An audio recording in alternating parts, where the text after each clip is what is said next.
Welcome to my kusina. Mag-steam tayo ngayon ng pork ribs with squash and black beans. So, ito po yung pampalasa natin, pang-marinate natin doon sa spare ribs natin. Siyempre, kailangan nating i-marinate para lumambot siya pag in-steam. So, mayroon tayong asin, sugar, cornstarch, mantika, light sauce, at saka lalagyan natin ng konting wine. So, start na nating hugasan yung ating karne ng baboy. So, hugasan muna natin ito bago natin siya i-marinate.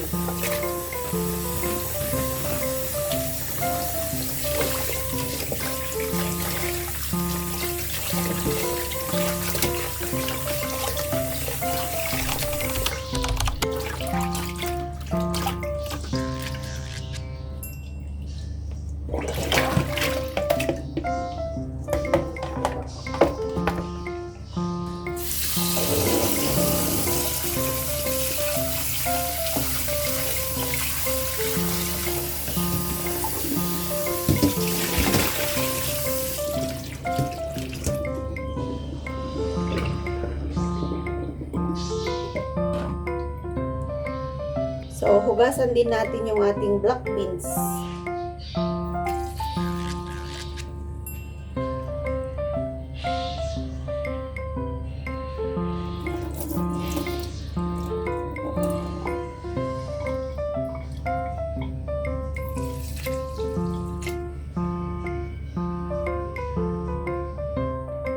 So, ready na yung ating karne ng baboy. I-marinate na natin kasi kailangan talaga marinate natin yan ng 1 oras o kaya 2 oras bago natin siya i-steam.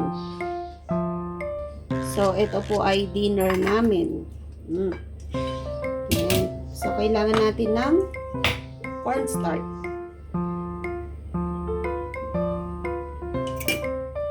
Yung asukal. Ang sugar namin ay kulay white. Tsaka yung asin. Sarap. Sarap nito. And lalagyan natin ng light sauce. And tsaka oil.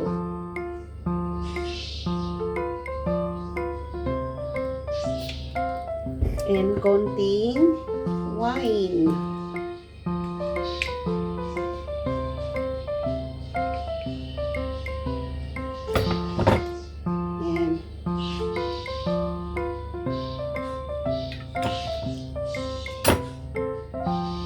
Tapos, i-marinate natin. So, gagamit ako ng gloves.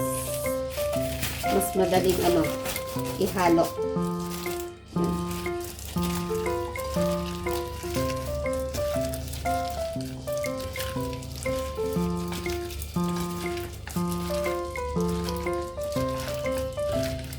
Ang bango nung wine.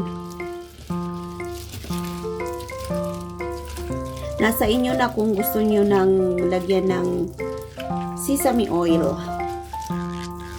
Mas mabango na naman yun kung may sesame oil.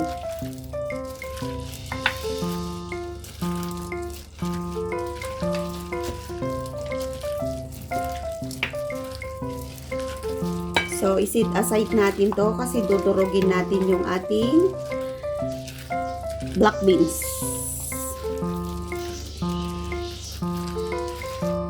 So, yung black beans natin ay durugin muna natin bago natin siya ihalo. Ihahalo natin doon sa ating karne ng baboy. Kasi kung ihahalo na natin, tsaka natin siya dudurugin, baka masugat yung kamay natin kasi mayroon siyang buto. So, mamaya susunod natin yung ating kalabasa. Tapos, steam natin ng 15 minutes para sa dinner natin. So, to. Pwede na to. So, ihalo natin dito. Sarap. So, try nyo na magluto sa bahay nyo. Ayan, sarap na.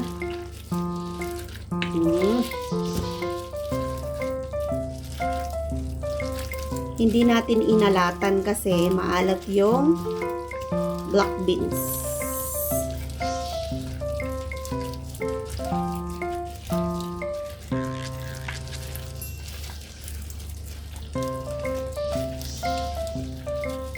So, yan na. Ready na siya.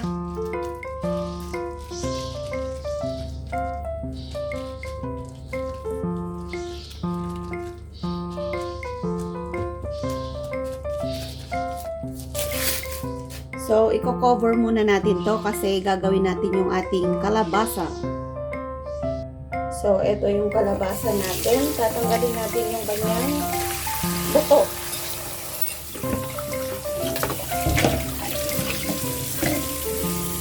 Tanggalin natin yung kanyang seed.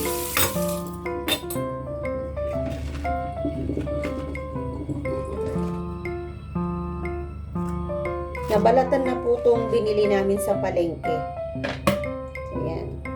Tanggalin natin yun.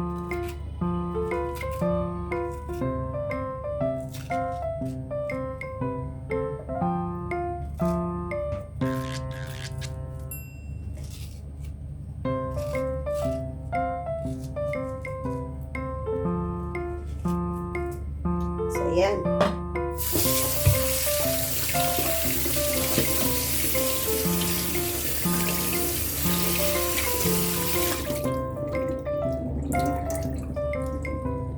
So, ready na yung kalabasa natin. Hihiwain na natin yung kalabasa natin ng cubes. So, dito po ay tinatanggal nila lahat yung balat. Ayaw nila nang may nakikita. So, ganito yung paghiwa natin. Matigas.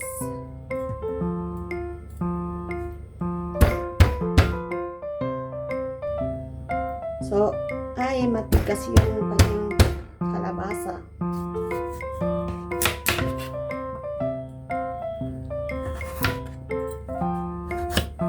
So, ganyan po kaliliit yung paghiwa natin.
So, yan. Ready na yung ating kalabasa. Sarap naman ng kalabasa. Nagkintal. Matigas siya. Hindi siya madaling maluto. So, masarap siya mamaya. So, after po nating marinate to, yan, kinubura na muna natin kasi minarinate ko siya ng 2 oras. So, gagawin natin ay imimix na natin yung ating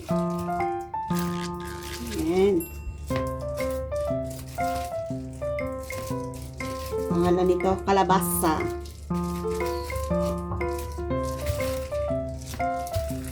So, diba? Sarap. Sarap nito. So, ito. Pwedeng ilalim mo rin siya mamaya para yung lasa ma-marinate natin. Pwedeng ilagay nyo sa plastic para mahalong mabuti. Ilagay nyo sa ziplock. Pero pag nilagay mo sa ziplock, yung mga ibang ingredients niya, dumikit na dun sa plastic. So, dahan-dahan lang nating iganito, mix. Kasi nga, marami yung ating kalabasa. Sarap nito, bango. Bango.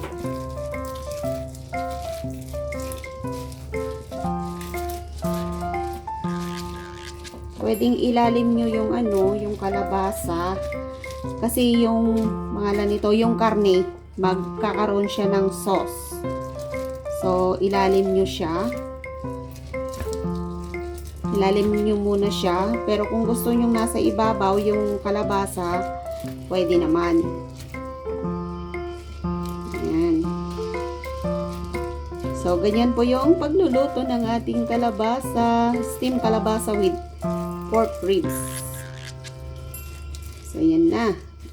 So, yummy. Perfect na yung ating kalabasa. So, ganyan lang kasimple. I-arrange mong mabuti para yung mga iba, baka luto na, yung iba hindi. So yan na yung ating steamed pork ribs with kalabasa.